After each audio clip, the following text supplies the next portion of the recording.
Like, how do people have kids? That's crazy to me, that, like, people are out here reproducing. Like, I can't even handle my own life. You're talking to the I am the mother of 5, but once they were very small.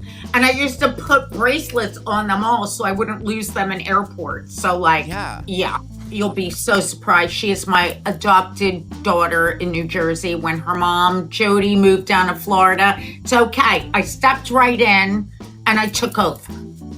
So whenever she needs a little Jersey mama stuff. Yes. Yeah, I wouldn't know. Like, my kids would be raised well. Like, they would really love their nanny or whatever. But, like, I don't know. Mackensie was born, and then she was on Groom Team. Basically, yeah. Were you surprised by your abilities, or did you kind of have an idea, like, I may be predisposed to this? Because I was scared to death in the beginning because I was like, I just didn't think I was going to be able to do it. And then once I started putting my hands like on the dogs and on the coats and on the tools, like it just happened, to be very honest with you. It just clicked, the whole thing.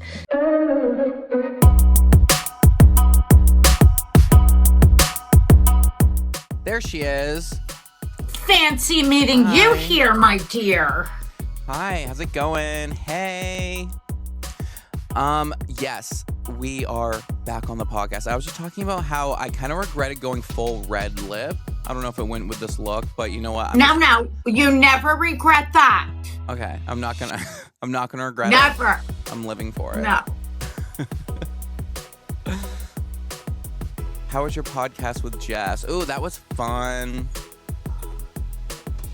Yes. So we tonight are gonna have Dylan's here. a real neat. Hello. Dylan's one guy. Before we get crazy, let us begin. Yes. With the funniest thing. So we all know that Jill Haley, the wonderful owner proprietor of Foxy Roxy. Yes.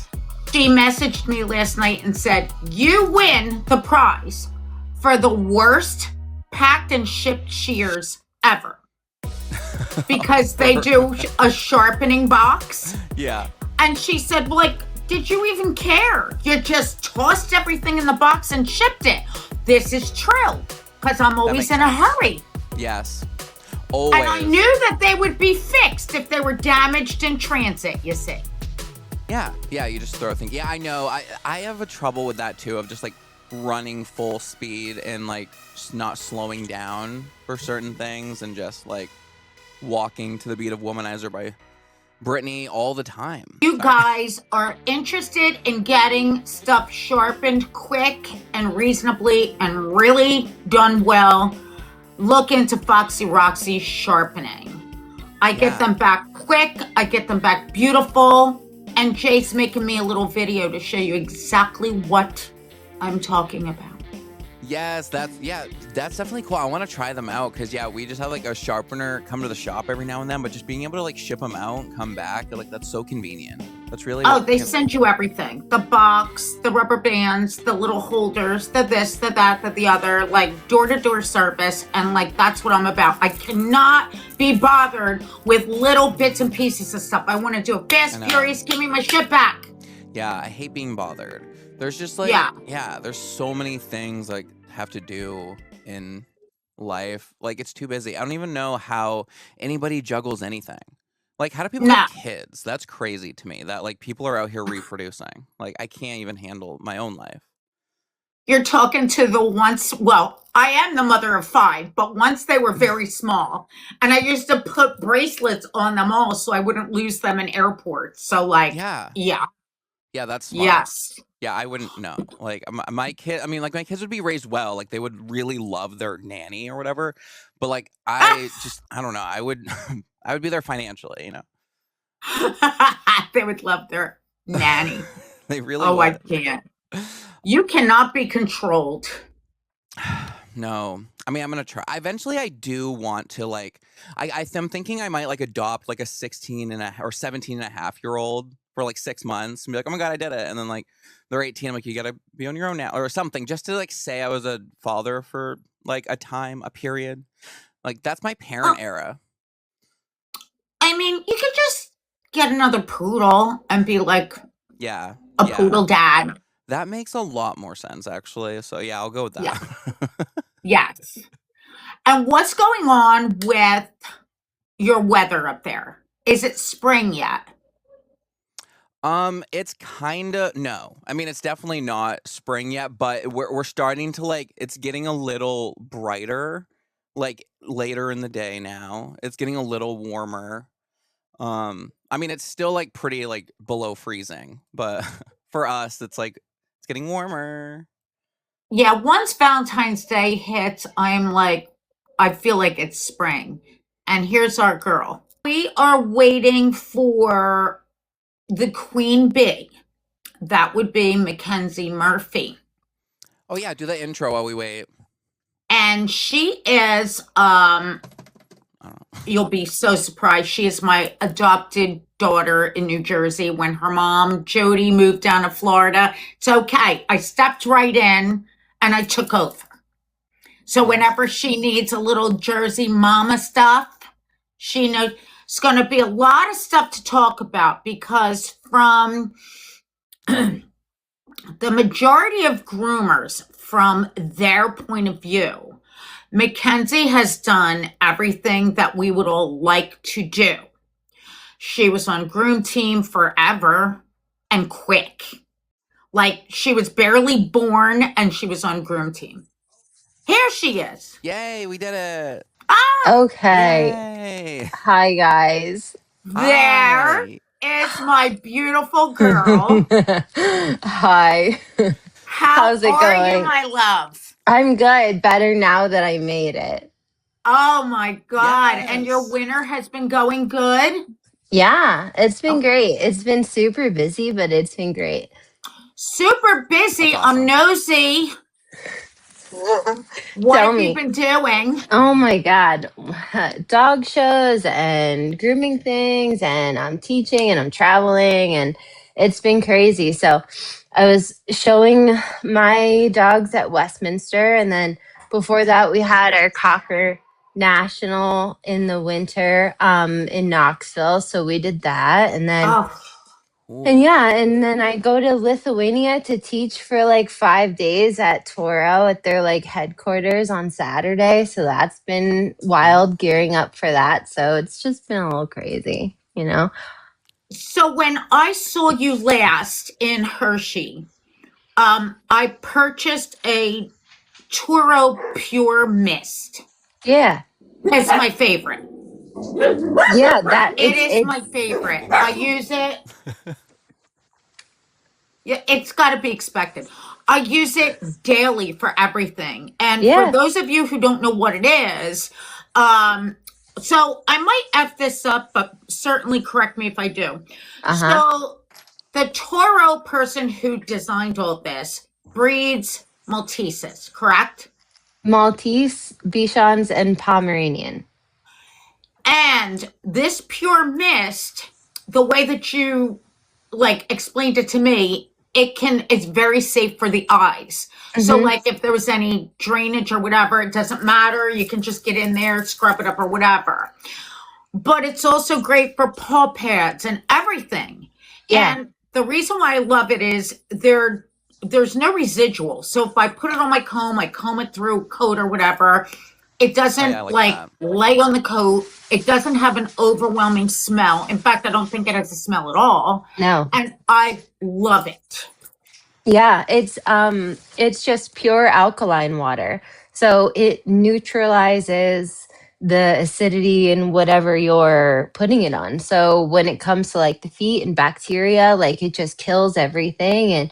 And eyes, you know, it's helpful for like tear stains, and you can put it on hot spots. You can really use it for anything. You can mix it into like shampoos and stuff. Yeah, they have all kinds of stuff. That line, like the Toro Pro line, it's so huge. Like the shampoos, there's so many. There's like there's like interesting stuff like the alkaline water. There's like a little stainless mask. It's like a clay mask, and you put it on their tear stains, and it just hardens really quick, and it like dries up, and you can brush it out. Yeah, Love that. I mean, nose balm and stuff. Like I am skincare for the very dogs? fussy about Yeah, any kind of scissoring spray. I don't like scissoring sprays. I really don't. yeah, But that, yeah. You can use it like that too. my compliments to the company. I am like, I can't use anything else. I love it that much. But Yeah. anyway, I was introducing you, and I pretty much fell flat on my face because I could never tell the grooming community about all of your accomplishments because they are so vast. But I basically kind of entered into this, and I said Mackensie was born, and then she was on Groom Team. Basically, yeah. So, and I remember getting a picture from your mom. You were about ready to give birth in a kitchen or something, Yeah. and you're scissoring a poodle. Yep. And the next thing I know, you Naturally. win with that poodle. Let's go back. Let's hear about your start, because you did get to Groom Team like at warp speed. So let's hear about that. Yeah, it was fast. Well, I went to art school out of high school, and I enjoyed like, creative things. And like, if you asked me to like open a textbook, I was like, I'm out. Yeah. And Yeah, so that's why I went to cooking school. I like randomly like have a degree in culinary arts. Nobody knows that, but that's what I. that's cool. Jay! That's cool. Yeah, it was Yeah. artsy, but I was like, but I want to work with dogs. But yeah, continue. Well, it's just a different medium, right? So I went to art school. I was bathing at PetSmart at the time, like, and then my friends in school were like, they had all these student loans, and they made me open a book in art history, and I was like, well, it's been real. and so my mom was like, she was like, you're basically there. Like, you could totally do it. You're at PetSmart, right? Like, you're fine. Just get started. And so I went through their academy early. I was 18. Like, the day I could go through the academy at PetSmart, I did. And then it was probably a good 6 years before I was like, it clicked in my head, like, take advantage of what you have in front of you. With like education and connections and the breeders and everything, and just like the grooming industry itself. And then my mom was starting her clothing line at the time, and so I would go to the shows and I would just work in her booth. I was just a whatever groomer, like I didn't fluff dry anything, but I was like selling these clothes as Jody Murphy's daughter, and she was like #1 in the world. And I'm like, you look great. Yeah, you should drop down the size.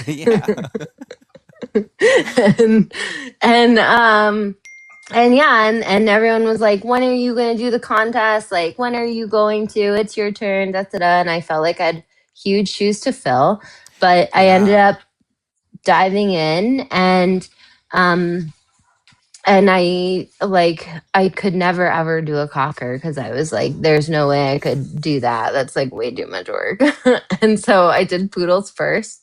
And I started out in my first contest. I did best first timer in show in Atlanta. And then by the end of that year, so that was in March. And by the end of that year, I was in open level and also pregnant. Wow. Surprise. That's the way it goes. Wow. Right? That's the way it goes.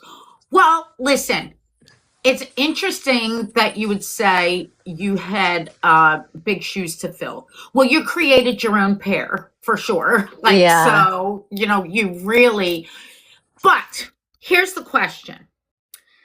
Do you think that you are predisposed to being able to groom excellently, were you surprised by your abilities, or did you kind of have an idea like I may be predisposed to this because of my DNA line? What do you think?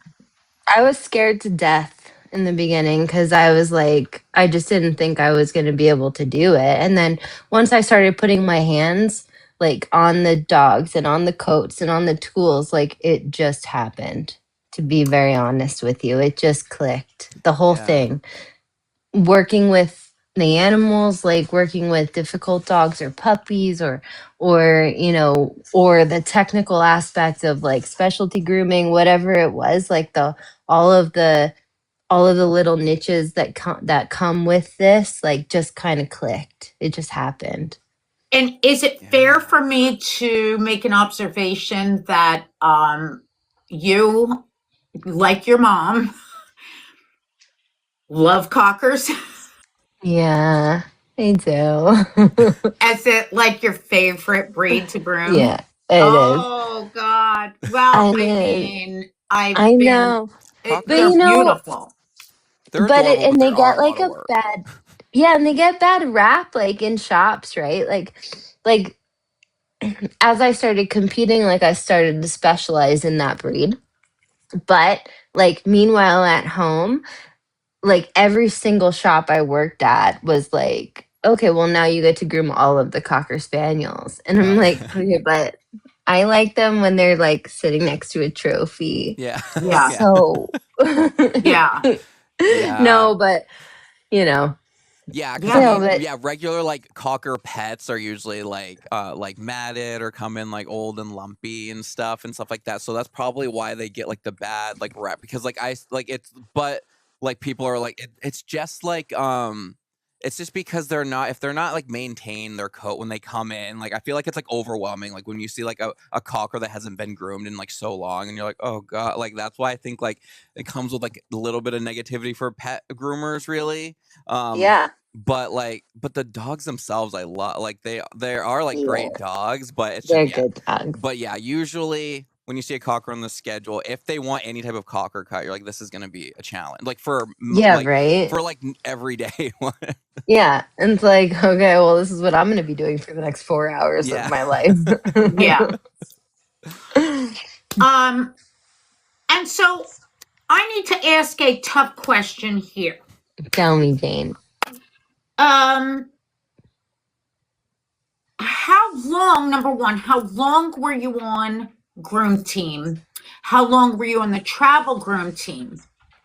And do you feel that it came at a great personal price or no? So, no, I mean, I love it and I wouldn't change anything. Okay. I made my first like top 10 or whatever in 2011.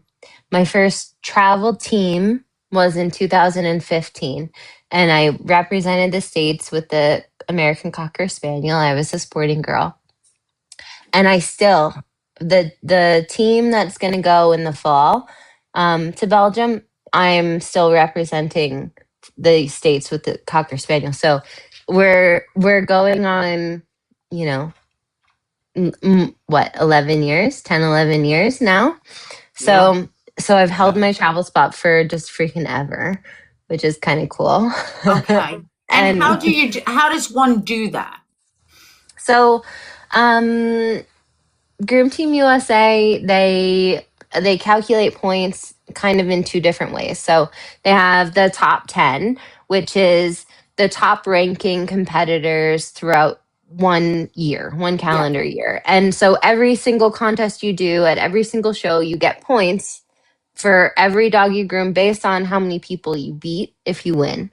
And so then they rank everybody, and that's your top 10. Those are the ones who get the jacket and all that. And then you have your travel team. And the travel team is decided by kind of the same system, but they keep track only per class. So like only in the sporting class, they'll keep track of my points and any of the other sporting groomers' points. And so what they end up doing for the travel team is they take like the highest ranking people in each class. So with their we're taking breed specialists to our world tournament basically. Yeah. So just by being consistent and and winning and staying out there and going to all the shows and just doing it over and over and over and over again. Yeah. Right. Just But becoming I have addicted not to it. seen you compete No. recently. Nope. So I retired at the end of last year Okay. after so many years of competing. So it's a 2-year cycle. So Groom Team USA will calculate the points for a travel team over the span of 2 years. Okay. And you have the option to choose the year with your highest point. So if your first year you're out, you're doing really well and you have 100 points. Second year you're out, it's not so great, you have 50. Then you're allowed to use the first year's points. But this also allows you to kind of like slow down and or retire or take a breather or whatever. So I was able to compete not last year, but the year before, which was the first year of the cycle. And so I got all my points then, and then I retired. And I just kind of crossed my fingers last year that nobody would catch me. Yeah, I get that. Yeah, that's cool. Yeah, and you're like, well, yeah, so it worked out. Good luck, guys. Yeah. I find that so interesting because I know the pace that one has to uphold to maintain that status. It's a lot. And I find it interesting that you said, no, it did not come at a personal price. Because usually when you are at the top of your game in anything, and you're so laser focused and you're working at breakneck speed, something else gives. Yeah. And go ahead. I mean, you live and breathe it, Yes. And so, like, I went full speed when I had my son, and he's going to be 14 in March. And so that's how long it's been going on, like nonstop, every single show. Yes. I never missed one, not one single year for no reason. And single mother the whole way. I was working in New York City for a lot of the years, and this was back before sponsorships were a thing, right? So like I would sell my nice scissors like in New York City to a groomer I was working with, and then I would get in the car and drive down to Atlanta Pet Fair, to Groomed, and I would do the competition, win, prize money, buy my scissors back, and that's how it would go. We would sleep like 5 to a room, and and just make it happen. But for me, I don't know. I couldn't have like pet grooming at home without having the competitions because it just went hand in hand, and I would need a break. I would need a break from home grooming, from grooming pets, and I would absolutely need it. And the friends I made from it are the best friends I've ever had, but they're from all around the world. And so I think the main sacrifice is probably like an at-home life, because it's so much on the road, and you end up, like talking to and spending your time with people who mirror what you're doing. Yes. And so especially for you because you were born into it, so like that was your life, so it wouldn't feel like you're sacrificing really anything because it's kind of like what you always knew is like traveling around and like doing the grooming stuff and world and stuff, like, so it's kind of like it's like perfect for you to because I mean it's also like your perception of like people can look at it as like what I'm losing, but it sounds like you're like, well, you just kind of accepted like, well, this is just my life, I gotta sell my shears to get here and here, and like you're just like and then like look back now and people now in this interview and someone's like, did you sacrifice that? And you're like, well, I mean, it just was like this is just what I do, you know. So it's, what else would I do? Because when like from someone who has been around the industry a long time, what I do notice is those who do make the travel team or are on groom teams generally do not have a lot of kids. No. There's if not been they even many have of one. us. I know. Yeah. Because I mean, Oliver was at a lot of the shows, but so was your mom. Your mom had him in a little stroller, and he was passed around from Oh, we had Jody a to village. Yeah. So you have like yes. yeah. Everybody had little Oliver. So, but that's not necessarily what happens to everyone, right? No. So, Yeah. but when you look and you observe, that's everything. Like you give everything you have to be on Groom Team. Because Yeah. if you don't give it all, you're not going to be there. Yeah. Yeah. Absolutely. And, you know, it was something like I watched, like when I was a kid, when my mom was making the travel team, like she was taking us to Europe when we were kids, you Yes. know, for world tournaments Yeah. and That's what I figured. and So you're kind of like used. Yeah. Like yeah.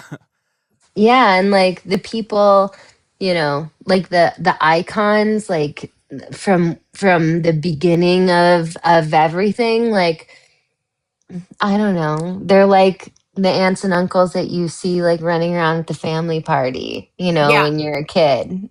Yeah. Like that's what it was like for me. At least that's how I feel, and the sentiment that I take away from the industry and the trade shows anyway is that like being around everybody and seeing it for so long, like did I ever think of something I was going to do? No. But like does it feel 100% natural like at home? Absolutely. And And you are 100% correct because, I go back with Jody. She was my very first mentor, very first. And, like, yes, I introduced you as my New Jersey daughter because she's I in know Florida. Donnie and I we're like siblings. Oh, he's here. He'll come in and say hey. Your brother's here. But my sentiment is shared. I mean, Jody is a friend of mine, and to love Jody, I love her daughter. And that's It's the way it nice. is. And that's the way it goes in our industry. You don't Yeah. take somebody's parent and not take their child along. So it's like a really special place for you to be. Someone just asked, is there money to be made as a Yeah. Groom Team competitor? Well, it just depends on like how much math you feel like doing. So Yeah. Okay, it's too much already. It's a simple answer, yes well, or no? I did just win $10,000 a couple weekends ago. Okay. And it was the second $10,000 prize I've won in my contest career. So like the prize money can creep up there. However, the costs are pretty extensive. Yeah. But we can do things to like balance it out and get creative and, you know, lots of different things to kind of counter the cost. But Yeah. that's Yeah, because so it seems like it's more of like like it's for like the sport or whatever. It's not really to get like super rich off or whatever, like because it's definitely more of like the sport. Because that's not I wouldn't think that's kind of the goal of winning or getting on Groom Team is because I'm gonna get rich, right? It's more of No. like it's no. it's to I mean, Anne Francis wears her Groom Team coat, and she lets everybody know this coat cost me $75,000. It's expensive. So It's like it's a prestige thing, you know, and like if you get to the point where you're winning consistently and you have sponsors and companies behind you, like the prize money is nice, but like you're still not working and you're still paying for pet sitters and like, you know, there's a balance like there is with everything. You know. Yeah, because especially now though, you could like build because now you can like build a brand from that now, like online, and you can get sponsorships and you can try to get like mainstream and and then you could like so there are other ways that you could use that and so like so it's kind of different because I feel like dog grooming competitors were like the first influencers, like the first dog grooming influencers there were. okay, that's fair. and like That is True. fair. like before there were a thing. And so now people like me are like doing it backwards, where like I'm coming into a competition with like followers, and I feel like a lot of people in the industry like probably are annoyed by like influencers, or like I don't know how we have followers, and like but like it's cool how now like that dog influencer is becoming a thing, so it feels like there can be, if like all this sacrifice and stuff you put in, you can at least like hopefully get known online and potentially get sponsors and stuff too. So Absolutely. You know, like I've had a handful of different jobs with a handful of different companies throughout the later years of my contest career, like when sponsorships evolve, right? Like once you have a following, whether it be like before influencers, before we had to figure out how to be influencers, like we were, teaching in person and seminars everywhere and all this stuff. And so like we kind of had the same abilities, and it transferred over a little when we switched over to like the online stuff. But like a lot of the companies like are interested in online attention, or just even people with like a little bit of a spotlight. It doesn't have to be you at the peak of your career. It can also be you being relatable as someone who's up and coming. And contests themselves, like for me anyway, like it has given me something. Like I'm not, a prize money aside, like when it comes to a career, it's taught me how to work with companies. It's taught me how to like lead teams of competitors, or which now has transferred over to like teams of sponsored groomers that I'm bringing in to represent companies that I work for. So like for me right now, I'm not even grooming full time. I'm working for my company, and it's all honestly because I'm really good at grooming cocker spaniels in a contest ring. Yeah, really. Like it's just cool. Yeah, it just slowly goes from there. Yeah, that's really cool. And that's why, because I recently just did a video like this, going over like what I called the 7 levels of a dog groomer, and like I know I'm 5B. Yes, but also it's fluid. Well, I mean, I would say like yes, you could like identify as 5B, but like you've hit like you've gone up, climbed the ladder. Yeah, you've gone up into 6C, which is like the branded influencer. I feel like it's kind of the pinnacle before you hit like legendary, because you don't want to be at a level 7, because that's kind of like your career's over. That's like you're like it's never over. That's like when you're like legendary. Yeah, like you should only become a level 7 like after you die as a dog groomer, because it's like that's the post-mortem groomer. I feel like you need a 7 where you just like float over everything you've ever done, and then you need the 8, and the 8 is when you die. Yeah. Yeah, that works. Yeah. Do we go to groomer heaven? Do we go to groomer heaven? Yeah. Well, we're already there. No. Yeah. That's where I'm going. Yeah. It's just like a big Barkley Honors. Yeah. I'm going, and I'm grooming dogs in the afterlife too.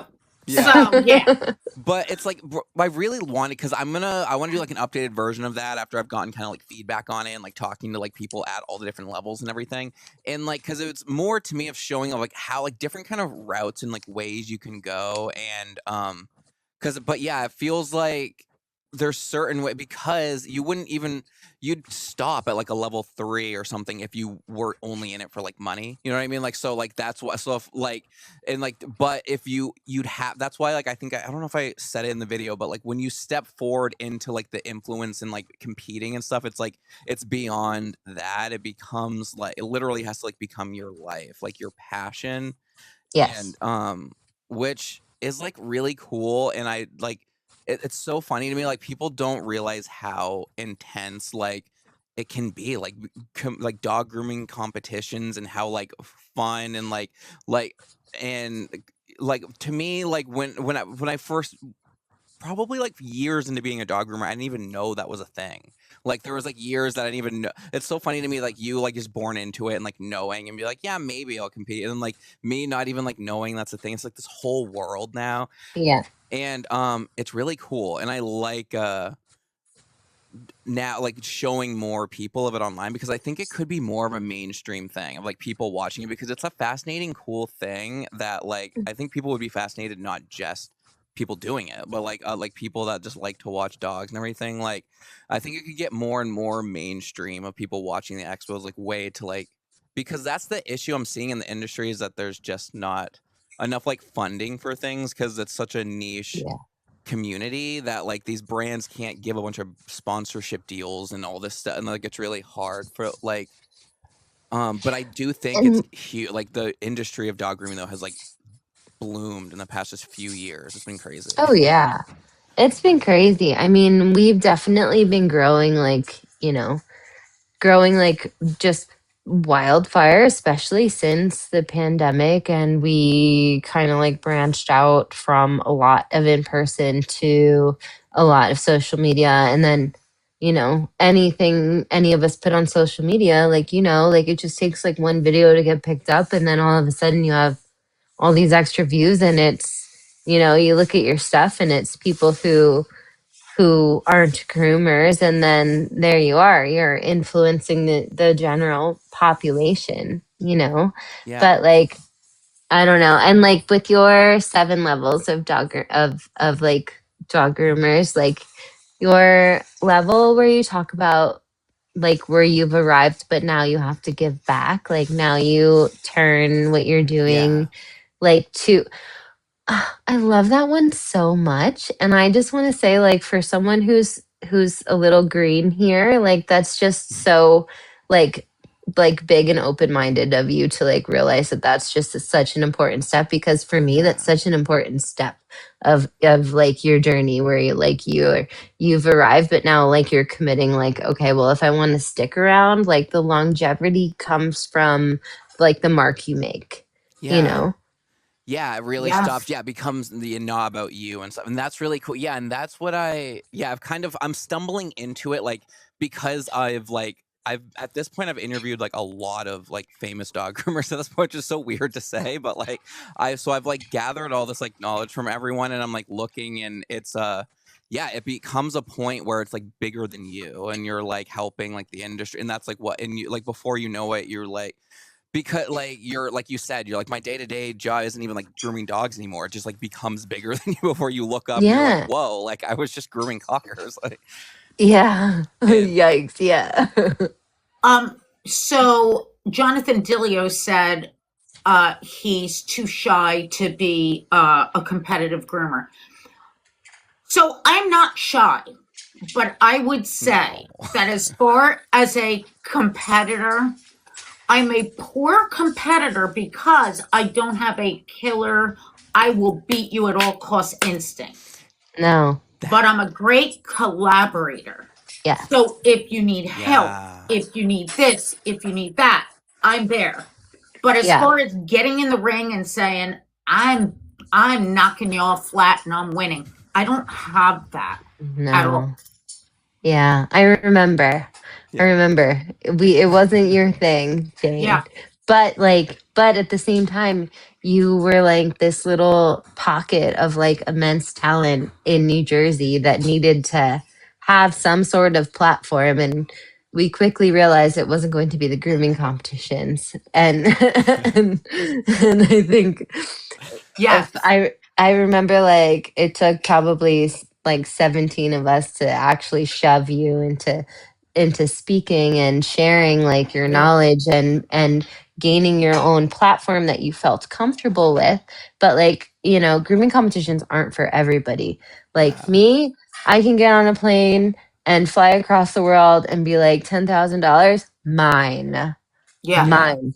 But like not everybody's like that. And some of my closest girlfriends, like, they want to participate and they want to hang out, come to the shows and whatever, and they try it and it's not for them, but they find other outlets. Like they do podcasts that help people, or they, come up with seminars and they start teaching, or there's so many different things that you can do, and I feel like you can really find like a path, and it doesn't have to be in the contest ring. No.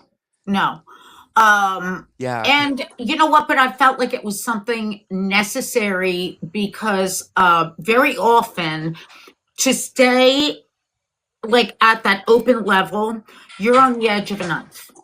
Mm-hmm. You are on the edge of a knife. You have to have the right dog. You have to have the right skills. You got to make sure that your techniques are cutting edge with what's out there now. And so that was for me, that part of it, to make sure that I was on the edge of the knife before I did anything else. Mm-hmm.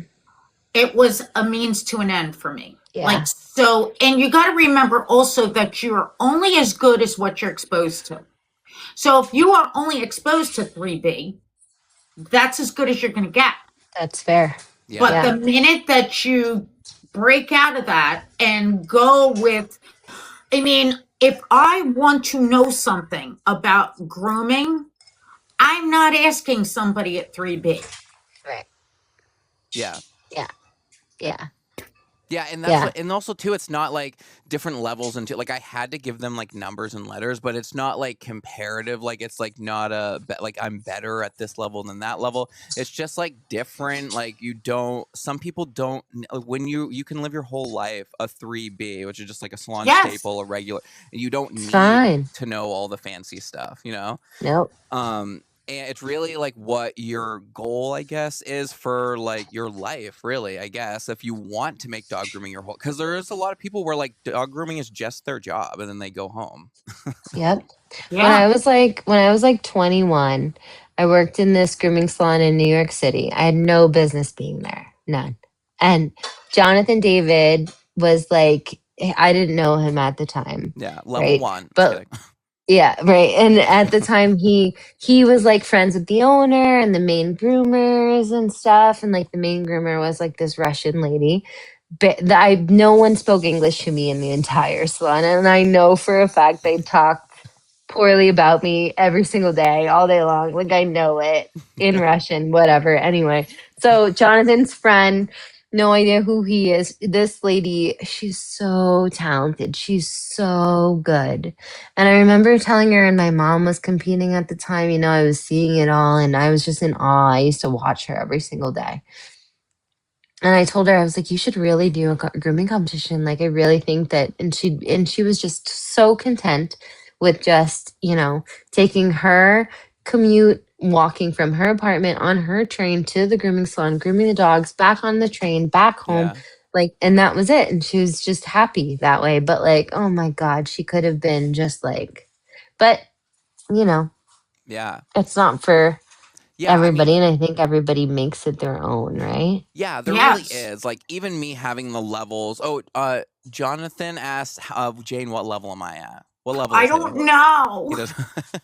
But to me, like you can also create. I don't know, Jonathan. We'll talk later. You can create. He's still like this. He's figuring it out. Level 2, that baby groomer. But like he's testing the waters in all the levels. But like you can create your own level. Like because to me, I'm currently trying to pave my own level as dog grooming commentator. Like I just want to be there and like supplying entertainment. They're like no people aren't like asking me to be there. They might eventually, but I'm just gonna like be there. I'm gonna be like the Joan Rivers, and like I'm like people need to know the tea. Like all like I'm like guys, I don't like compete, but I'll tell you everything about who's competing. I think that's like a needed source online. Like a Paris Hilton of the grooming competitions? Yes, exactly. Or Wendy Williams. I mean, well, that's a little messy. I don't need to get like crazy, but you know what I mean? Like, just we'll have fun with it. But that's what I love it. I love this. We need this. You made your own level. Yes. I mean, Mackensie, I think we could, I don't know if we'll agree on this, but I think we might. If you've been to a grooming show, you've been to a grooming show. There's not a lot of variety. Like you just close your eyes, open your eyes. They're pretty much cookie cutter the same. Yeah. And it is time for growth. It's 100% time for growth because, you know, I felt very much like I was on a hamster wheel, going to each city, going in the ring, getting up at 4 o'clock, competing, working at a booth. And the thing is, I think human nature is you get comfortable with being uncomfortable. Because for me, being on a hamster wheel is very uncomfortable. I need growth. I need to be I just need change.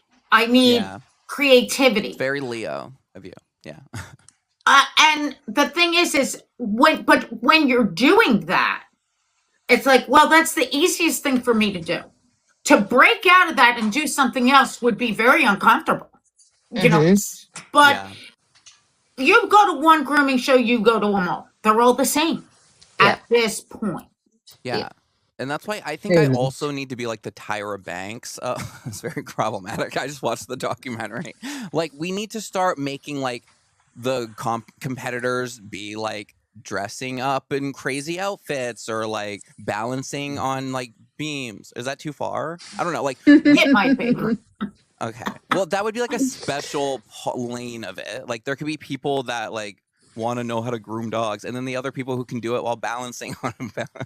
You know, I think though, where we might get into trouble with that is, you know, if you're really forcing your hand to be, you know, on groom team, it demands a tremendous amount of concentration and commitment and dedication and discipline and all that shit. So, like, I don't know. Yeah, that's why it's hard. You can. It's hard. Do we love a good time though? You know, like it needs to be like in between the like, because like, how can you make it like, you know what I'm saying, like more of an event, but like with people being able to concentrate? Because you can't like, you know what I'm saying, you can't have like a party happening while you're trying to groom a dog. Well, some of them do. You can. Yeah. I mean, there's like the fun competitions, right? Where like Bart Prukel started it at Master Groom Canada, where it's the dual competition where it's like two people grooming one dog and you can bribe your judges. And in Canada, you can bribe them with like booze and food and like all kinds of stuff. Atlanta started doing it. WPA started doing it in Atlanta and like tweaked the rules a little bit. And they have like the fun ones floating around, but like, and the Super Zoo jackpot, RIP. Yeah. But Super Zoo jackpot, like Anne Francis, she eloped in Las Vegas one year, and then she wanted to compete in the jackpot in her wedding dress. And so we were like, all right, that's good. You do that. And then we'll all get like bridesmaids dresses or like, you know, groomsmen's, whatever, and like compete in that. And so then we started this tradition way back whenever Anne got married. I don't even know how long she's been married now, at least 10, 15 years. At least 10 years, yeah. And so now we started this tradition where like at first it was like formal, and so we would dress up like we're not in smocks anymore, which was really refreshing. And then it was like we started to do like themes, so we would do like a 20s theme and everyone dressed up as like flappers to groom their dogs and stuff. That's cool. Yeah. So yeah, fun, like, yeah, things like that is like, it makes it really fun and entertaining because it's like because I'm just trying to think of like to get the like, because to like get people like Jane that feel like they can get like stuck in a hamster wheel of like how it can like take them out of it a little bit and still be fun. But I mean, everybody has kind of has to figure that out for themselves anyway. That's kind of like what I've noticed is like one of the ways or like the reasons of living is finding out ways to keep it not a hamster wheel in general. Yes. Well, and it's the company you keep, right? Like Jane, when you're talking about contests and like being on the edge of the knife and it wasn't for you and whatever, like, you know, a lot of people feel that way when it comes to like having a competition be that cutthroat and have that, you know, having to push nonstop. But like for me, my best friend was hanging out on the edge and on the edge of that knife, you know, so like that's where I wanted to be.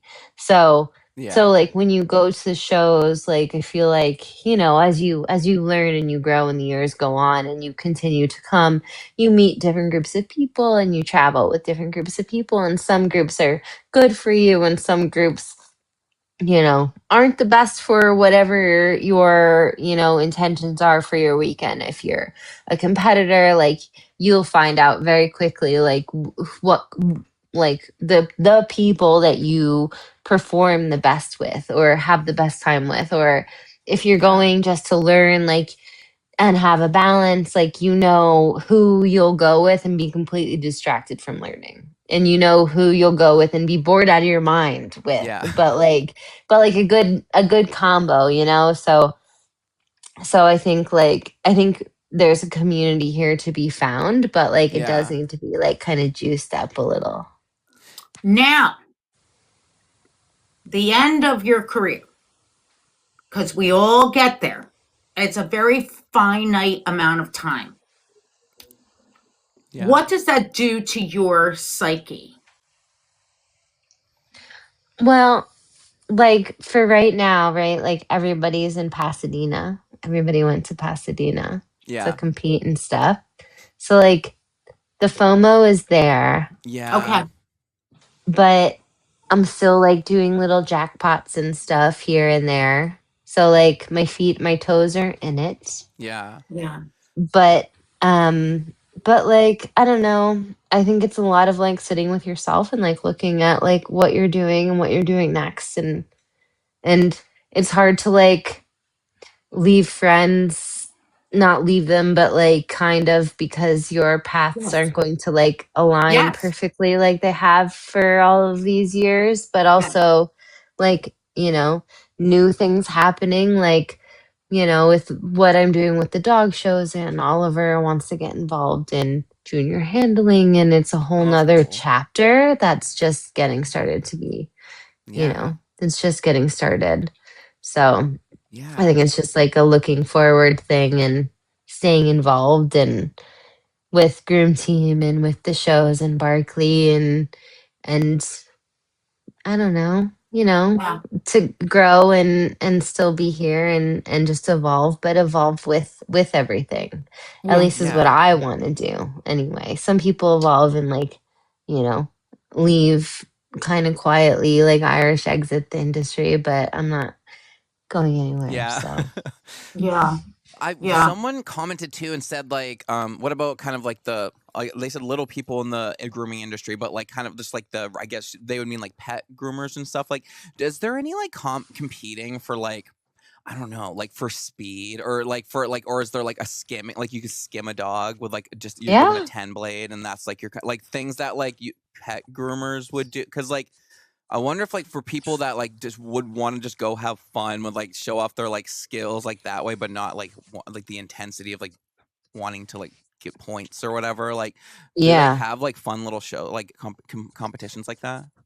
Yeah, so like they have something, it's called Rescue Rodeo first. So like that's like one option, and it's cool cuz they work with like local rescues, right? And they bring dogs in, and everybody, like, the kennels of the rescue dogs are numbered, and then you pick a number. So like nobody knows what they get. Yeah. And you just go, you meet your dog, you have to bathe it, dry it, like the whole thing. And like these are like rescue dogs. So like That's cool. a lot of the judging is like based on your like connection and your ability to like work them through it, and it's just like it's Yeah. just really like a salon experience. That And that's what you're judged on. That's really So Yeah. that's fun. cool. Like that should be like Mhm. they should like film that. Like that's such a cool idea. Like to like Yeah. that would be like people would like I think a lot of groomers would like relate to that and be like, I want to join or when like yeah, Yeah. that's a cool little thing. I didn't know about that. Yeah. Love that. Barkley does it. Barkley does it at all the shows, and then also like when we get close to Hershey, they do like a rescue rodeo championship, and then all the people who like win the big championship rescue rodeos go to like one big rescue rodeo champion at Ooh. Hershey, and then the winner of that gets a cover of Groomer to Groomer and a cruise. Wow, that's cool. Mhm, That's awesome. mhm. Okay, Jane, we got to put together our own call her mother pet grooming competition. Yeah.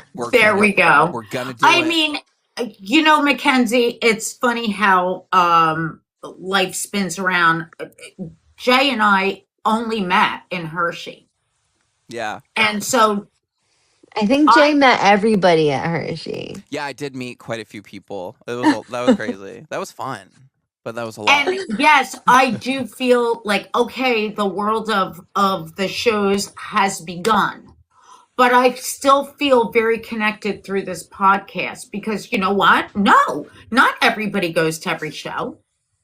And they're the people that we're talking about. We talk about the shows, we talk about their experiences.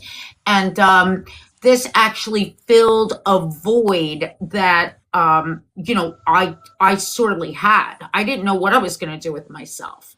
You know who came into my mind, and I don't know if you're going to be able to tell me where she is, but one of the greatest competitors that I ever watched was Kendra Otto. Yeah. Where is she? Kendra, she still lives in Chicago, and like every now and then I'll see her like pop up at All American. But Kendra remember she had some sort of like cancer or something, recovered, was good. And then she got into like running and got super healthy and just totally like revamped her life. And then I just saw her like a couple years ago at All American. She popped up and was floating around saying hi to everybody. Okay. Wow. Yeah. She was one of those that anytime I would walk past the ring, her dog just like stood out to me. And she was the first one. This is really dating myself. She was the first one that I ever saw use a pair of chunking shears. Really? Because she used to do the rustic breeds. Yeah, she was the first one I ever saw groom a legato. Yeah. And so she would have those chunkers out in the ring. This is going so far back. And and I was like, what kind of shears are they? Because curves were barely in my hands. Like, honestly. And then I was like, oh my God, I need scissors like that. So, I'm glad to hear that she's, doing well. And, then I guess I would also like to know, because we're talking about, being in the ring, longevity, memorable people. And I know this is somebody that you have a long-standing relationship with. And I think one of the longest competitors that I've ever seen, that would be Miss Lindsay. Is she still competing? That's my big sister. Okay. Yeah. It's a groom fan. She is. She is. When I started competing, like, because Lindsay was competing with my mom. Oh, yeah. And so when I started competing, I feel like my mother was just like, here. Yeah. Take care of her. She's yours now. Like, your problem. Like when your little sister follows you to school. Yeah. I feel like that's what I've been doing to her all these years. I'm like, no,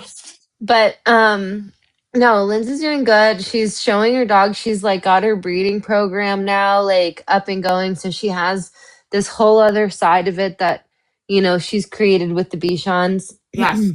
Which is really awesome. She also is still on the travel team for this year. So this will probably be her and I's last dance with the travel team since 2015. Wow. But she, end of an era. I know. I think a fancy TikTok. unless we get frisky and decide to just do it until we're dead. Yeah. I mean, you never know. Yeah. You always have to hint that there will be a return. You never you can't just, it's never fully like closed. the Tom Brady of the grooming world. Oh, sometimes I'm retired. I'm back. Yeah. Right? Like, do they need to be reminded? I'll come back. Yeah. Oh, there you go.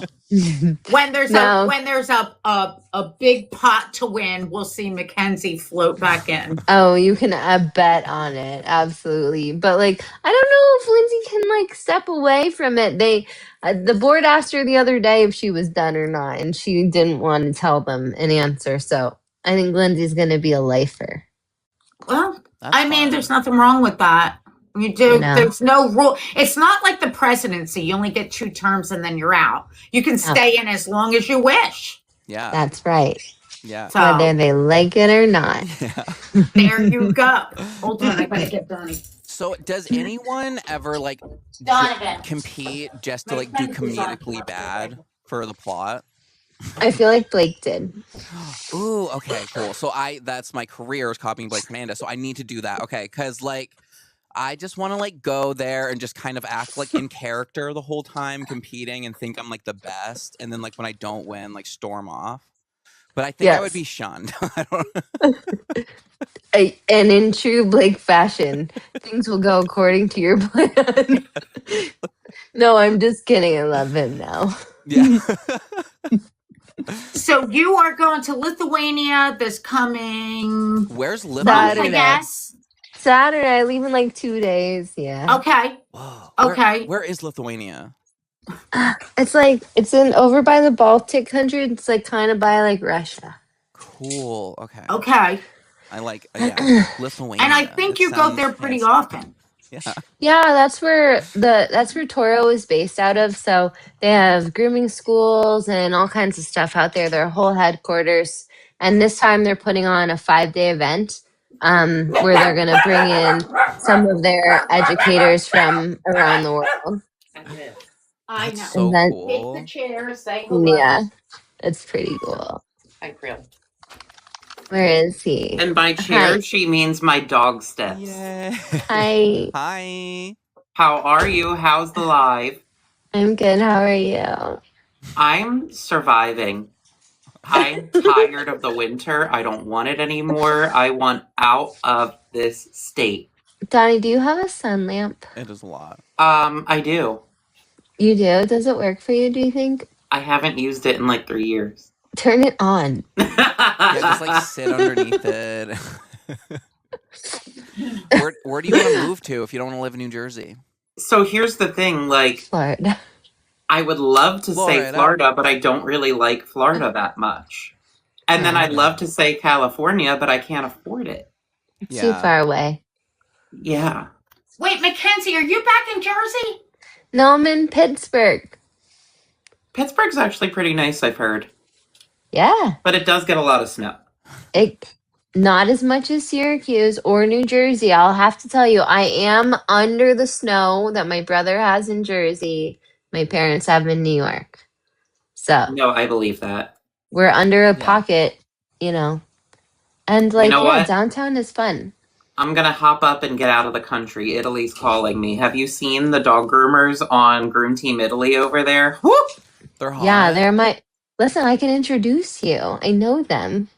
We have to meet I'm Instagram friends with them, and they're super nice, and they're also straight. And I also have a man that's right in there, but you know, like, hey. Why are straight people like around? What? Grooming dogs. What's wrong with them? In Europe, there are. Not here. Okay. I have gathered that like over here, it's a very like, he's grooming dogs, but over in Europe, it's like a skill. So it's not grooming dogs. Oh my god, we're both wearing Taylor Swift. Mackensie, go get one now. Taylor. That's crazy, though. Yeah. Well, listen, everyone can come to World. You guys want to come see the European grooming array? Come to Groomania in September. Because, like, it's just another trade show. It's like their Hershey, right? Yeah. When is it in September? Because we're like supposed to go to the UK some point. The 25th or something. Yeah. It's probably between Hershey and your UK trip. Yes. You don't have to talk me into going early. And I can do like man on the street interviews and be like, would you kiss or hug me or whatever? You know, like the guys do that or whatever. Kiss or slap. Yeah, kiss or slap Yeah. or whatever. And like, yeah. And they'll just get me kicked out. You know the guy that does like the just out here being nice? Yes. Yeah. You know that guy? That's what you could do. Yeah. Like, hey, I bet you pay all your parking tickets. Yeah. Like that guy. You get your shears sharpened once a month. Yeah. I'll do that. They'll just like, You brush out every dog, don't you? Yeah. You never leave a tangle. Yeah, you never. Not even one tangle. Yeah, just like violently hit on them. Yes. Okay, this sounds fun. Oh, sweet Lou, what's wrong with straight people? Nothing's wrong with straight people. It's that they're pretty and not interested. That's what's wrong with straight people. Well. Yeah, no, not straight people. I mean, there's nothing wrong with them. It's just like, Like, you know what I mean? It's like there's no vibrance. There's no like color. Like they're just very like blah. Like we get it. I will say I've seen far too many, far too many posts on like Listen, TikTok I'm a gay man in a other straight girl body. It's things where like I get apparently that. straight men don't know how to wash their butt, and that's a problem. Yeah, it is. Like people will be like, "My boyfriend's underwear, is this a breakup like causing thing?" And I'm like, "Yes, it is." It is. Oh no. Yeah, it's you don't know what's going on down there. They're like, ugh, Oh well, No. shitting through a that wicker took a basket. turn, didn't it? Well, Oh I showed God. up, and a turn Well, happened. Well, goodbye. All right, enjoy your podcast. So Yeah. this is what. I love you. Bye. Is there anything that you would like to say, Miss Mackensie? Oh. Well, I appreciate you guys inviting me to your podcast. It's been great chatting. I feel like I haven't seen you in forever, Jane. You haven't. Yeah, I know. But I'm We've here. only seen each other once and now twice. But like I do so are you gonna still be like all the different places and things? Like you're just gonna still be even Yeah. if you're not competing, you're still just gonna be going? Yeah. Yeah. Cause so I'm gonna go to Intergroom. I was invited for their competition and Toro will have a booth. So I'll go do the thing there. And then I'm judging and teaching in Dallas at the US Pet Pro Classic with my mom. Ooh, Oh, yay. 6A. So you're 6A for the weekend. Oh yeah, listen, I like check all the boxes these Yeah, days. you're just going everywhere. It just depends on the weekend. You never know. Yeah. But yeah, Wait, is I'll that a do. Bashan? No, this is my dandy. Oh my God. Say hi, hers. It's adorable. Yeah, she's cute. She's Oh my very God, how adorable. cute. Dandies are Super cute. adorable. Is it a Yeah. puppy? No, she's a little over 2, but she's little. Oh my God. Yeah, it's not all cockers. I do have some terriers sprinkled around. Yeah. Aw. Well, I believe I'm showing up to Intergroom just to work a booth and then hang out with Jay. We're going to be doing a podcast at Intergroom. Cool. Always. And Just a groupie. I'll be there. and then I don't know. But I'll see That's you good. later. Well, the contest should be good and fun. They have the international invitational competition, so some of our European friends will be there. And it's a good one for the lower level competitors cuz it's no groom team points or anything scary. So like This is when I can do my competing debut. I'll walk it, but I don't know. I'll walk in with Showgirl, my poodle, into like the cocker arena. Like they're playing. Well, they have like a tag team there, so like you can grab 2 friends and do one. Ooh, that would be fun. Yeah. The last day. So you have like all weekend to just like get your nerves out, and you groom one dog with 2 of your friends, and it's everybody grooms for half an hour by themselves, and then the last half hour everyone gets 10 minutes. Oh, okay, cool. Yeah, that would be fun. Yes, I am going to Atlanta in March. Yeah. Yeah, that would be really cool. Yeah, I want to compete now, like, just to like say I did it and see if I want to do it. Like, I don't know. You should. You should. Well, I was running my grooming mentor program where I kind of like teach and grow up competitors, like the stuff that I was gifted just because, Yeah. of the people that my mom knew or whatever, but now I like to do it myself, so just to help and with your connections with your dogs and your lessons and whatever. So if you do definitely want to do it, you have a lot of people who can like actually for real help you do it. Yeah, that's really cool. Yeah, I love that. Yeah, I've met so many people and everyone's like welcoming and willing to like help me and give me pointers and stuff, and so it is really fun. And yeah, I mean, I think it's just I like I just need to think. I'm like, do I want to take something seriously for the first time in my life? And like, I think I might. When you win, it's the winning part that will get you, though. Yeah. You know, it's the winning. Yeah. And Atlanta has a first time. Well, there's a lot of first timer competitions. Like you can be strategic about where you go for the first time and like what you want to groom for the first time. Like I think you have a lot of resources. Jay, I think you should bounce your ideas and your goals off of all of us because I think you have a lot of aunties and uncles who are going to cheer you on now. So, Yes. Oh, yeah. no excuses, my friend. We need the trophies. Yeah, nope, there isn't. Yeah, I know. I just want to do it. Yeah. So I'm really excited. This is my year. Last year I dipped my toe and like going to Hershey and meeting everyone. I love dipping my toe and going to Hershey. And now I want to fully, because I just feel so secluded in like Maine up here where like talk about buried in snow. Like I'm just like up here like grooming and posting videos but now I like connecting back to like the community of like the real groomer people. Being a content creator is like me getting a gift.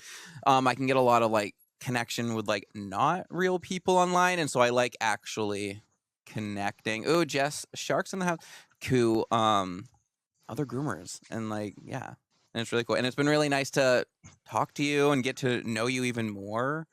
This is so like. I just never thought, and like when I first started grooming, I was like, I never thought I'd be like interviewing like all the best groomers everywhere, and it's really cool. Like, so thank you for being a part of my cool life. Well, I stumbled across your TikToks like long before Hershey, before anyone was like, "Who's that Jay guy?" Like, I was like, "Wait, where does he live?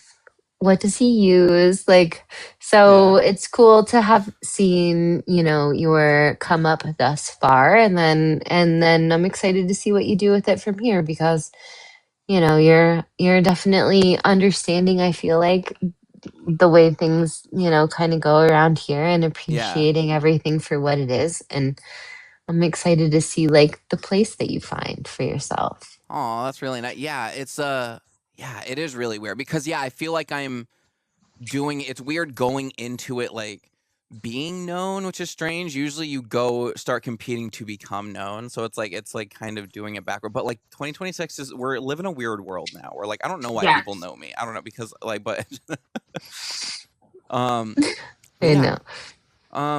Yeah, this is really cool. Do you have anything else you want to add, Jane? No, I'm just so happy to see her. I know. So happy every time I see her. Yeah, you're really nice and cool to talk to. And this is cool. I mean, you are the second generation. What, second, right? Or groomer. Like that's cool. Being born into the industry is wild. Like I was never born into anything but like hotness. So like that must be like so cool to have like a legacy like that. Like it's a thing. It's a whole thing. You never know what he's gonna pop out with, but it's usually tooting his own horn. Me. Yes. Never. Me. I can't. You guys, my glam. Like sorry. But anyway, thank you. See, now you just have to imagine like what you would wear for Best in Shows. And then and then that's another level of like motivation, Yes. Yeah. Just be like, full glam. Like, do people do just like full like face beat? Like, that. Okay. Yeah. All right. Yeah. We would buy new dresses for every show. That's fierce. Yeah. See, that's like the cool thing. Like, I would love because that's why. Because I mean, I obviously think I would want to compete freestyle because like I just want to like. I feel like there's like I don't know less. You can just kind of do whatever. I guess that's what freestyle is. But it's like I don't know. I want to just do like crazy, fun, different, weird designs. It's a good way to get started. So yeah. But we will find you the purebred dogs, even if it's not what you love. Okay. Nadia and I have already talked about it. But I also it's fine. I love I mean, I love sporting dogs though. Like, but oh my god, someone gave a gift. So cute. That's Destiny. She's very generous to us. Yeah, she is. Oh, And but yeah, no, this is really exciting. And yeah, I can't wait to see you in person at the next place, wherever at the same place. wherever we're gonna be, Instagram. Yeah. Yes. Yeah. And then I'll come up. Yeah, we'll do the man on the street interview again, and I'll ask Perfect. a bunch of cool, like, I don't know what I'm doing. I'll be running around talking. That's my life. That's great. Well, Mackensie, I love you very much, and I thank love you you for too. coming. Of course. Thank you for having me. It was good to talk to you, Jay. You too. Okay, Jane. Bye, honey.